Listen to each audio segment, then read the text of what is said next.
মা চোখের পানি ছেড়ে কাঁদলেন। 3 বার আসলাম, ও সন্তান তুমি আমার ডাকে সাড়া দিলে না। কত আর ধৈর্য ধারণ করা যায়। মা এইবার একটু দুঃখ বেশি পেয়ে ফেললেন। এবার মা বাড়িতে রওনা। একটু হালকা ভাবে আসমানে হাত উঠাইয়া দিছে, ও আসমানের মালিক,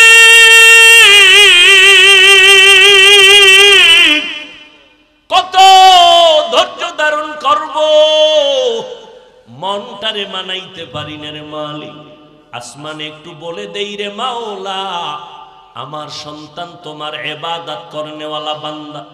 আমি মা আয়েশা ডাকলাম, 1 দিন 2 দিন 3 দিন সারা দিল না। ও আল্লাহ, তোমার কাছে হালকা ভাবে একটু নালিশ দেই, আমার সন্তানটারে জেনাকারিনী নারীর চেহারা না দেখাইয়া মরণ দিবা না। বেশি কঠিন বরদোয়া করে নাই।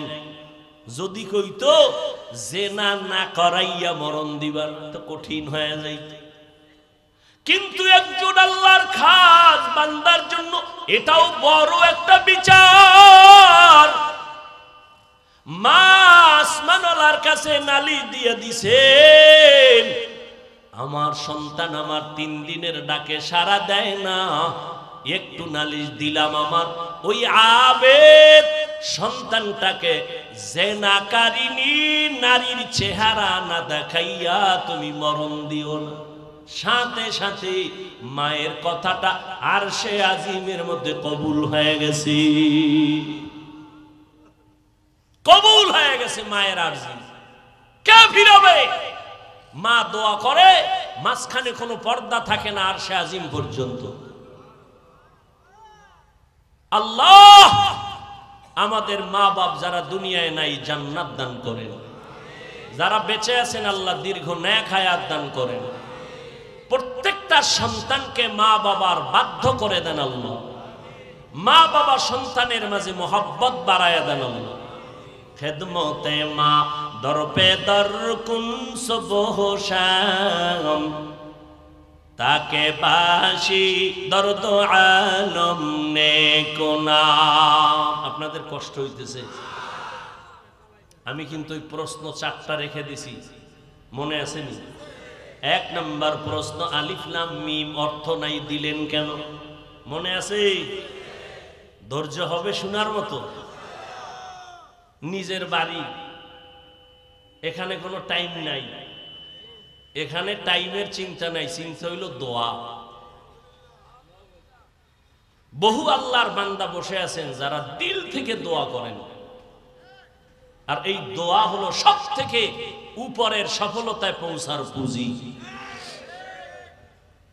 আল্লাহ সবাইকে কবুল করে। আল্লাহ কেন অক্ষরগুলো দিলেন? যেই অক্ষরের কোনো অর্থ নাই কেন দিলেন? এর 1 নাম্বার জবাবগুলো শুরু করি। কি ঘুমাইতেছে মনে হয়? 1 নাম্বার জবাব, আল্লাহ অর্থহীন অক্ষর কেন দিয়েছেন? এর 1 নাম্বার জবাব, পয়গম্বর 40 বছর পর্যন্ত কোনদিন কালেমার দাওয়াত দেন না, রোজার কথা বলেন না। আমি ঘটনাটা মাঝখানে রাখছি, ফাঁকে ফাঁকে আমি ঘটনার দিকেও যাব, শেষ করব। রসুলের হাদিসের ঘটনাটাও আমি শেষের দিকে টানব ইনশাআল্লাহ। আরো জোরে বলেন। রহমতের নবী 40 বছর দাওয়াতের কাজ করেন না, রোজার কথা বলেন না, কালেমার দাওয়াত দেন না, পর্দার কথা বলেন না। রহমতের নবী আমার বাইতুল্লাহর অদূরে হেরা পাহাড়ের মধ্যে গিয়া নবী ধ্যানে সময় কাটাচ্ছেন। 1 দিন আর 2 দিন না, বছর মাসকে মাস এবং সপ্তাহকে সপ্তাহ নবী হেরা পাহাড়ের মধ্যে সময় কাটাচ্ছেন। কার ধ্যানে? আরো জোরে বলেন। আল্লাহর ধ্যানে সময় কাটাচ্ছেন। 40 বছর পর্যন্ত নবী দাওয়াতের কাজ করেন না। কোথায় কাটাইতেছেন নবী সময়? মাসকে মাস, সপ্তাহকে সপ্তাহ হেরা গুহার ভেতরে সময় কাটাচ্ছেন আমার নবী। এবার আপনাদের থেকে একটা প্রশ্ন আমি জিজ্ঞাসা করব, জবাব চাই। বাইতুল্লাহ থেকে হেরা পাহাড়ের দাম কম না বেশি? এই কথা কন না কেন? কি হেরা পাহাড়ের দাম বেশি না বাইতুল্লাহর দাম বেশি? দেখছেন নি? আবার বুঝে শুনে কোন, না পারলে জবাব দিবেন না। হেরা পাহাড়ের দাম বেশি না আল্লাহর ঘর বাইতুল্লাহর দাম বেশি? বাইতুল্লাহর দাম তো কোরআনের আয়াত দ্বারা স্বীকৃত। ইন্না আউওয়ালা বাইতিন উযিআ লিন-নাসি লাল্লাযী বিবাক্কাতা মুবারাকান ওয়া হুদা মুবারাকান ওয়া হুদাল লিল আলামিন। আল্লাহ বলেন, আমি জমিনটা বানানোর পর জমিনের মধ্যে কোনো বাসিন্দা পাঠাই নাই, বড় একটা ঘর আমি আগে বানাইলাম, ইবাদতের ঘর। বসবাসের ঘর না ইবাদতের ঘর? ইবাদতের ঘর আমি আল্লাহ বানাইলাম। কারণটা কি? বসবাসের জন্য কেন ঘর বানাই নাই? এই জমিনের চিফ গেস্ট আমি মানুষকে বানাইয়া পাঠাবো। মানুষ আমি বসবাসের জন্য দুনিয়ায় পাঠাবো না, আমি মানুষ পাঠাবো ইবাদতের জন্য। আর ইবাদতের ঘর আমি আগে বানায় রাখলাম। আমি ইবাদতের ঘর বানাইছি, আর বান্দার বসবাসের ঘর হবে জান্নাত। এইবার বলেন না, হেরা পাহাড়ের দাম বেশি না বাইতুল্লাহর দাম বেশি?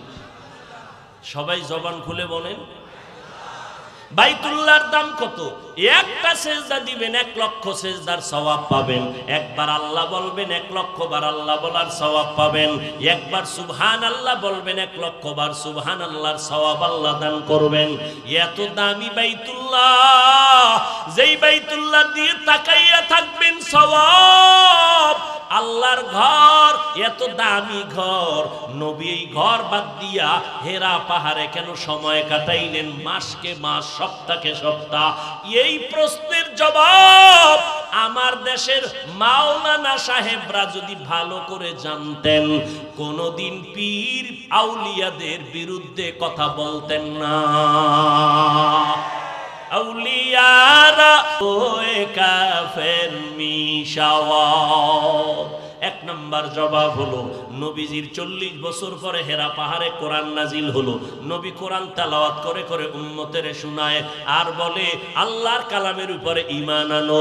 বেঈমান মুশরিকরা কয় মুহাম্মদ কোরআন শরীফ নিজে নিজে বানায়, কয় এটা আল্লাহর কালাম। আল্লাহ কয় মুহাম্মদের কালাম না আল্লাহর কালাম? এর জবাব দিলাম আলিফ লাম মিম। এই মক্কার মুশরিক বেঈমানেরা, মুহাম্মদ যদি কোরআনটা নিজে নিজে বানাইতো, আলিফ লাম মিমের অর্থ মুহাম্মদ জানতো। মুহাম্মদ নিজেও যেহেতু জানে না আলিফ লাম মিমের অর্থ কি, এটাই প্রমাণ এ কোরআন মুহাম্মদ বানায় না, এটা আল্লাহর কালাম। 2 নাম্বার জবাব, অক্ষর দিলেন, অর্থ ছাড়া কেন দিলেন? তার 1 নাম্বার জবাব দিলাম। 2 নাম্বার জবাব হলো, আমার আল্লাহ এই অক্ষরগুলো দিয়া মুমিনের ঈমানকে পরীক্ষা করে। এই দুনিয়ার মুমিনেরা, আমার মাওলার কোরআন তুমি বুঝলে মানবা নাকি না বুঝলেও মানবা? যারা বলবে আল্লাহর কোরআন বুঝলেও মানি না বুঝলেও মানি, তারা ঈমানওয়ালা। আর যারা বলে আল্লাহর কোরআন বুঝলে মানি না বুঝলে মানি না, তারা বেঈমান। আমগো বাংলাদেশে কিন্তু ফিতনা বেশি। ইউটিউব খুললেই দেখবেন ফিতনার আওয়াজ। একদল আলেমরা বলতেছেন কোরআন না বুঝা পড়লে কোনো সওয়াব নাই, লাভ নাই। যারা বলবে তারা ভণ্ড, বাতিল। যারা বলে কোরআন না বুঝে পড়লে লাভ নাই, বলো আলিফ লাম মিমের অর্থ কি? হ্যাঁ, সব মুফাসসিরের কেরাম সবাই নিচে দিয়ে লেখে আলিফ লাম মিমের অর্থ রহস্য আল্লাহ ভালো জানেন, আমি জানি না। তো না জানি না তুমি এটা মানোনি? যদি কয় মানি, তুমি ঈমানদার। যদি বলো মানি না, তুমি বাইতুল মুকাদ্দাসের ইমাম হলেও কথার কথা তুমি বেঈমান। কয়টা জবাব হইল? ধৈর্য হবে। 3 নাম্বার জবাব হলো, আল্লাহ মুমিনের ঈমান পরীক্ষা করলেন। আমরা আল্লাহর কোরআন বুঝলেও মানি না বুঝলেও মানি। আর আল্লাহ সবাইকে বুঝার মতো একভাবে ক্ষমতা দিবেন না। যদি সবাই একই ধরনের কোরআন বুঝতো তো এত লাইনে তাফসির হইতো না। অনেকগুলো তাফসির অনেক লাইনের ভেতরে। এরপরে জবাব হলো আমার, কোরআন আলিফ লাম মিমের দ্বারা সারা দুনিয়ার অহংকারীদের জবাই করেছেন আমার আল্লাহ। এই পারনেওয়ালা মাস্তানেরা, নিজেরে বড় বড় মনে করো, আমার মতো বক্তা বড় কেউ নাই, আমার মতো ইমাম খতিব কেউ নাই, আমার মতো বড় মুহাদ্দিস কেউ নাই, আমার মতো বড় মুফতি সাহেব কেউ নাই, আমার মতো মুজাহিদ কেউ নাই, আমার মতো বড় মুবাল্লিগ কেউ নাই, আমার মতো প্রিন্সিপাল কেউ নাই। আল্লাহ কয় তুই এত পারো, এত পারো, এত পারো। একটু কোরআনের দরজার মধ্যে অক্ষর দিলাম আলিফ লাম মিম, এতই যে তুই পারো, আলিফ লাম মিমের দরজায় গিয়ে একটু আলিফ লামের ব্যাখ্যা কর। সেখানে যাইয়া কও ওয়াল্লাহু আ'লামু বিমুরাদিহি বিযালিক, আল্লাহ ছাড়া কেউ জানে না, আমি জানি না। ওখানে যাইয়া যখন কেউ জানি না, ওই জানি নাটা ভিতরে ঢুকাইয়া ক আমি বড় জাননেওয়ালা না বড় দুর্বল। লিকুল্লি শাইইন জিনাতুন ফিল ওয়ারা ওয়া জিনাতুল মারই তামামিল আদাবি আজ খোদা খাহিমে তৌফিকে আদব বে আদব মাহরুমে গশত আজ ফজলেরা। অহংকারী আছে না নাই? আমি অনেক বড় আলেম, তো এত বড় আলেম তুমি যদি হও তো আলিফ লাম মিমের তরজমা করো। কোরআন শরীফের দরজায় ঢুকতেই আলিফ লামের তরজমাটা কইরা ঢুকো। কয় পারি না, কয় না পারার মতো নিজেরে ছোট মনে করো। যদি ছোট মনে কইরা ঢুকো কিছু পাইবা, আর যদি বলো আমি আমি তো কিচ্ছু পাইবা। আচ্ছা, সব থেকে বড়র বড় বড়র বড়, এত বড় মুফতি, এত বড় মুহাদ্দিস, এত বড় আলেম, এত বড় বক্তা, এত বড় পীর, এত বড় মুজাদ্দিদ, এত বড় মুবাল্লিগ, এত বড় মুজাহিদ, সবগুলোর গোড়া সর্বশ্রেষ্ঠ রাহমাতুল লিল নবীরে আল্লাহ সেই কোরআন দিয়া কি কয় জানেননি? নবী কি খুশি, আমি এমন এলেম পাইছি। কয় কি এলেম? কয় উতিতু ইলমাল আউয়ালিন ওয়াল আখিরিন, আল্লাহ আমাকে আউয়াল আখিরের এলেম দান করেছেন। নবী খুব খুশি। এবার আল্লাহ কয় নবী আমি না জানি আমার এলেমের গোডাউন থেকে কি পরিমাণ আপনাকে দিলাম, আপনি তো লাফাইতেছেন, অনেক পেয়েছেন। আমি কি দিছি আপনি জানেননি? মা উতিতুম মিনাল ইলমি ইল্লা কলিলা, আমার এলেমের গোডাউন থেকে আমি মুহাম্মদের সামান্য এলেম দিয়েছি, সামান্য। তাহলে কি পরিমাণ এলেম আল্লাহর কাছে জমা আছে। নবীরে আল্লাহ কয় সামান্য দিছি। কথা হলে বাড়াইয়া দেবেন না? কথা দিব। আপনি নবীকেও একটা দোয়া শিখাই দি, ওই দোয়াটা পড়বেন আর আমি খালি এলেম বাড়াবো। কয় দোয়া কি? অকুর রব্বি জিদনি ইলমা, রব্বি জিদনি ইলমা, রব্বি জিদনি ইলমা।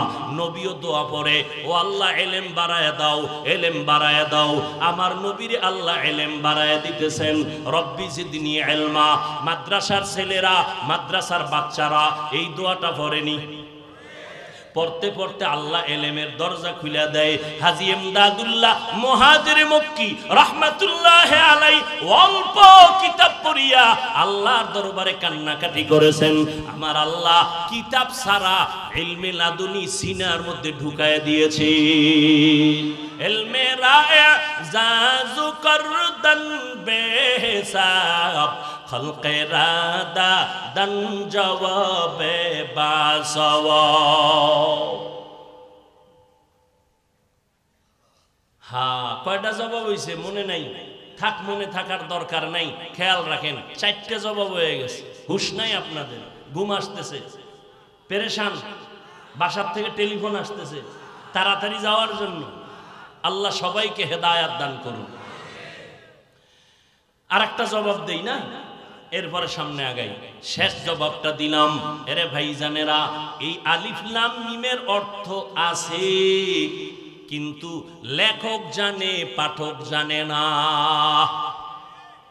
যিনি লেখছেন তিনি আমার আল্লাহ, আল্লাহ জানেন আর কেউ জানেন না। যেমন ভিজিটিং কার্ড আছে না, কার্ডের মধ্যে অনেকে লেখে HMA মালিক, লেখে না? লেখে না? তো একজনে তর্জমা করতেছে এইচ হাফেজ সাহেব, এম মাওলানা, এ আব্দুল মালিক। তো যার কার্ড হে ধৈর্য কয় ভাই কি তাফসির করতেছো? কয় এখানে এইচ এম এ মালিক, আমি এইচ দ্বারা তাফসির করলাম, তুমি হাফেজ সাহেব। কয় তওবা ইস্তেগফার কর, জীবনে মাদ্রাসায় ঢুকি নাই, তুই আমারে হাফেজ সাহেব বানাইলি কেমন? এম দ্বারা মাওলানা, কয় খোদার কসম জীবনে আমি মাওলানার ম বুঝি না, তাই তুমি এইচ এম দিয়া কি বুঝাইলা? কয় আমি জানি, তুমি পাঠক জানো না। বলে কি জানো? কয় এইচ দ্বারা বুঝাইলাম আমি একজন হাজী সাহেব। আর এম, কয় এম দ্বারা বুঝাইছি মোহাম্মদ, হাফেজ মোহাম্মদ আব্দুল মালিক। আলিফ লাম মিমের অর্থ অবশ্যই আছে, আমার আল্লাহ জানেন, কোন মাখলুকরা জানে না। শেষ জবাব, 6টা হয়ে গেছে, শেষ জবাব নবীও জানেন। এতক্ষণ প্রথম কি কইছিলাম? নবীও জানেন, তার উম্মতেরে বলেন নাই কেন? সাহাবায়ে কেরামেরে বলেন নাই কেন? কই এটা বন্ধুর সাথে বন্ধুর কথা বলার পাসওয়ার্ড। পাসওয়ার্ড আছে না নাই? বন্ধুর সাথে কথা বলার পাসওয়ার্ড। আরো কথা আছে, ছেড়ে দিলাম, ঢুকলাম সামনে। ঢুকবো? জালিকাল কিতাব, মনে আসেনি প্রশ্ন? হাযাল কিতাব হবে জালিকাল কিতাব কেন বলছেন? হাযাল কিতাব, এই কিতাব, এই কোরআন কেন আল্লাহ বললেন? ওই কোরআন, কোরআন তো অনেক কাছে, কেন দূরের বললেন? প্রশ্নের 1 নাম্বার জবাব হলো আল্লাহ তাআলা এখানে ওই বলিয়া উদ্দেশ্য হলো আসলেই হাযাল কিতাব, এটা জালিকা দ্বারা একটু মর্যাদা বাড়ায় বলেন হাযাল কিতাব, এটা এই কিতাব। ওই 2 নাম্বার জবাব হলো ও বান্দা, তুমি যে মনে করছো ওই কিতাব যে আল্লাহ বলছেন, এখানে উদ্দেশ্য হলো, কথা ঠিক আছে, জালিকাল কিতাব এটা ওই কিতাব। কয় কেন? বলে ওই কিতাব বলার উদ্দেশ্য হলো ওই আদম নবী থেকে ওই ঈসা নবী পর্যন্ত আল্লাহ যত ইলম তাদেরকে দান করেছেন, এটা ওই ইলমের সমষ্টিগত একটা কিতাব হলো কোরআন। ওই আদম নবীর ইলমও কোরআনে আছে, ওই নূহ নবীর ইলম কোরআনে আছে, ওই ইব্রাহিম নবীর ইলম কোরআনে আছে। জমিউল উলুম বলা হয় কোরআনের ইলমকে। আল্লাহর কোরআন এটা ওই মুসা নবীর থেকে আল্লাহর ইলম এখানে জমা করা হয়েছে। 3 নাম্বার জবাব, যদিও কোরআন শরীফটা আপনার আমার কাছে, কিন্তু এর ভেতরের ব্যাখ্যা, মারেফত, হিকমত আপনার আমার মেধার থেকে অনেক দূরে, অনেক দূরে। শেষ জবাব হলো এখানে আল্লাহর কোরআন ওই কিতাব বলতে কই জানেননি? ওই কই নিচে না উপরে? ওই লাউহে মাহফুজ। কটা কই? কই আসমানের সাথে নাকি? বলে না, এখান থেকে প্রথম আসমান 500 বছরের পথ। প্রথম আসমানটা মোটা 500 বছর। নবী বলেন আমি একটা আসমান ভেদ করলাম, প্রত্যেকটা আসমানে 2টা করে দরজা আছে। আমি নবী দেখলাম দরজার মধ্যে নূরের তালা লাগানো, চাবি হলো বিসমিল্লাহ। আমি মেরাজে গেলাম, দরজাগুলো খোলা হলো, প্রত্যেক দরজার পেছন ভিতর দিকে দারোয়ান দাঁড়ানো আছে। এইভাবে প্রথম আসমান ভেদ করলাম। উপরে যাইয়া দেখি এরকম একটা খালি মহাশূন্য, 500 বছর দূরত্ব। এর উপরে দ্বিতীয় আসমান, এর উপরে আবার খালি জায়গা। আবার গেলাম, এরপরে 3 নাম্বার আসমান, এর উপরে আবার খালি জায়গা। প্রত্যেকটা আসমানে 2টা করে দরওয়াজা। যাইতে যাইতে যাইতে যাইতে 7ম আসমানে গেলাম। 7ম আসমান ভেদ কইরা যাইয়া দেখি আসমানের উপরে একটা নূরের কাবা বানানো, নূরের ঘর। ওই নূরের ঘরটার নাম বাইতুল মামুর। ওই ঘরটা চতুর্দিক থেকে ফেরেশতারা তাওয়াফ করে। ইব্রাহিম নবী ট্যাগ লাগাইয়া বাইতুল মামুরের সাথে বসে আছেন। ওই ঘরটা 70,000 ফেরেশতারা এক সিরিয়ালে তাওয়াফ করে। একবার যারা সিরিয়াল পাবে কিয়ামতের আগে তাদের আর সিরিয়াল হবে না, এত ফেরেশতারা তাওয়াফ করে। ওই বাইতুল মামুর এমন পজিশন পজিশনে আল্লাহ রেখেছেন, বরাবর বাইতুল্লাহ জমিনে আছে, ওখান থেকে যদি বাইতুল মামুরের মাঝখানে একটা পাথর ফালানো হয়, ওই পাথরটা 7টা আসমান ভেদ কইরা আমগো জমিনের বাইতুল্লাহর ছাদের মধ্যখানে এসে পড়বে। নবী বলেন আমি উপরে গেলাম, উপরে যায় দেখলাম সিদরাতুল মুনতাহা, ওখানে একটা বিশাল বড় বড়ই গাছ, বড়ই গাছের পাতাগুলো হাতির কানের মতো, এক একটা বড়ই হলো তেলের ড্রামের মতো। এরপরে আমি ওখান থেকে রওনা হয়ে গেলাম আল্লাহর বাড়িতে। আল্লাহ আমারে দাওয়াত দিছেন বন্ধু বন্ধুরে দেখার জন্য। আমি যাইতেছি রফরফের মধ্যে, অনেক আমি বসে আছি চুপচাপ, যাইতেছি দেখতেছি আগুনের মাঝখান দিয়া যাইতেছি, আগুন পারাইতেছি, আগুনের পরে অন্ধকার অন্ধকার অন্ধকার। অনেক উপরে যাইয়া দেখি এক পর্যায়ে পানি আর পানি আর পানি।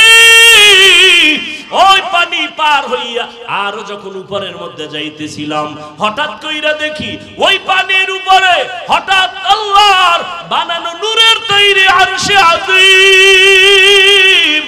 8 জন ফেরেশতারা আরশে আজিমটা কাদের মধ্যে নিয়ে দাঁড়ানো, ওরা জানে না ওদের কাদের মধ্যে কি আছে। 8 জন ফেরেশতার কাঁধে আরশে আজিম, তাদের পা হলো 7 জমিনের নিচে। নবী বললেন আমি আরশে আজিমের মধ্যে ঢুকলাম, ঘুরে ঘুরে দেখতেছি আরশে আজিমের পাশে সুন্দর একটা বড় তক্তা আছে, তক্তার মধ্যে 30 পারা কোরআন লেখা আছে। যেই সিস্টেমে ওই তক্তার মধ্যে আরশে আজিমে যেভাবে কোরআন লেখা, বর্তমানেও কোরআনটা ওইভাবেই সাজানো।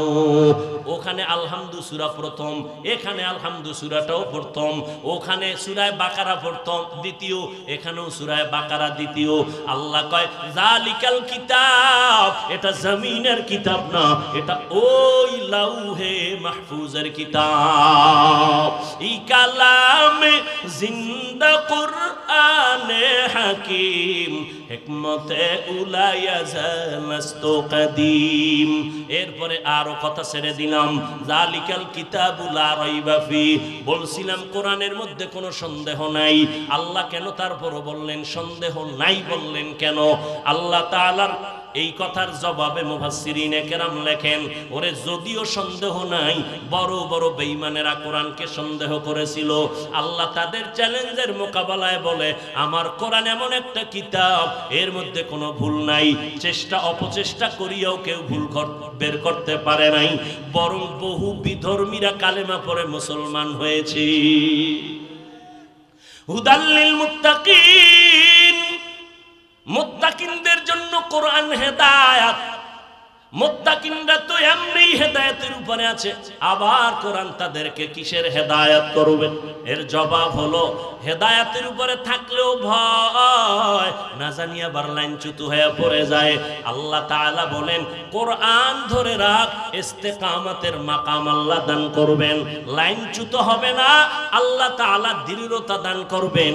2 নাম্বার জবাব হলো আল্লাহ তাআলা মুত্তাকিনদেরকে নিজের কুদরতের হেফাজতে জান্নাতে পৌঁছায় দিবেন। মুত্তাকিন কারে বলে? যাদের মধ্যে তাকওয়া আছে, আল্লাহর ভয়। আল্লাহর ভয় যাদের মধ্যে থাকবে তাদের নাম মুত্তাকি। মুত্তাকিনদের জন্য দুনিয়াতে পুরস্কার হলো 6টা, আখিরাতে পুরস্কার হলো 2টা। টোটাল কয়টা? দুনিয়াতে মুত্তাকিনদের জন্য পুরস্কার 6, আখিরাতে পুরস্কার 2।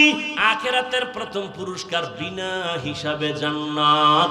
আখিরাতে মুত্তাকিনদের দ্বিতীয় পুরস্কার হলো পর্দা ছাড়া হবে আমার মাওলার সাথে মুলাকাত। ইয়া ইলাহি মুঝসে মুঝকো দূর কর, তাকে দেখো মুঝ में तुझको एक नजर। या इलाही तू मेरा माबूद है, या इलाही तू मेरा माशूक है। এরে আল্লাহর বান্দারা, মুত্তাকি যদি হইতে পারো, মালিকের সাথে মুলাকাত হয়ে যাবে রে গোলাম। আমার মাওলার দেখা তোমার সাথে হয়ে যাবে। আল্লাহর সাথে মোলাকাতের জন্য বান্দা তাকওয়া অর্জন করো। বেশি বেশি নামাজের নাম তাকওয়া না, বেশি বেশি জিকির করার নাম তাকওয়া না, বেশি বেশি নামাজ পড়ার নাম তাকওয়া না, বেশি বেশি তাসবিহ টানার নাম তাকওয়া না। তাকওয়া কাকে বলে? গুনাহের থেকে বেঁচে থাকার নাম হলো তাকওয়া। গুনাহ থেকে নিজেকে বাঁচাও। আল ইহতিরাজানিল মাসিয়া, গুনাহ থেকে বাঁচাইতে পারলেই তুমি মুত্তাকিন। আল্লাহ তাআলা বলেন মুত্তাকিনদের জন্য চূড়ান্ত পুরস্কার হলো আমি মাওলা।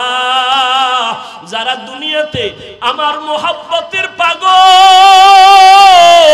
আমি মাওলাকে পাওয়ার জন্য তার দিলের মধ্যে জল্পনা কল্পনা, কখন আমার মালিকের আমি পাই, কখন আমার মাওলার সাথে মোলাকাত হবে।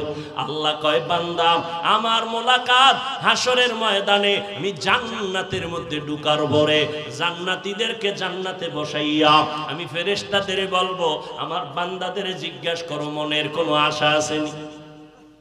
আল্লাহর বান্দা জান্নাতে বয়া বলবে জান্নাত পেয়েছি আবার কিসের আশা?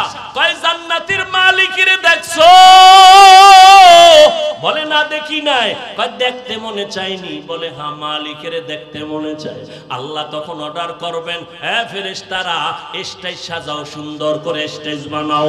আমি মাওলা আমার আশিক যারা পাগল দুনিয়াতে আমি মাওলাকে পাওয়ার জন্য আরামে ঘুমাইতে পারে না, খানা খাইতে পারে না, দুনিয়াতে সবাই পাগলের দল, কেউ টাকার পাগল, কেউ বাড়ির পাগল, কেউ নারীর পাগল, আর একদল পাগল হলো এরা আমার মাওলা পাওয়ার পাগল।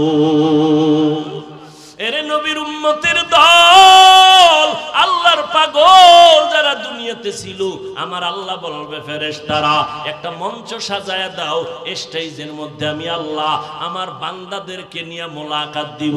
আমার বান্দা যারা আমাকে দেখার জন্য বিভোর হয়ে ছিল, আমাকে পাওয়ার জন্য কখনো মসজিদে দৌড়াইতো, কখনো ওয়াজের প্যান্ডেলে, কখনো কোরআন নিয়ে বসে যাইতো, কখনো রাতের ঘুমের মধ্যে ভোর রাতে যখন সবাই ঘুমায় সিজদায় পড়ে আমি মাওলারে ডাকা শুরু করত। আবার বাইতুল্লাহর গিলাফ ধরে লাব্বাইক লাব্বাইকের আওয়াজ দিত।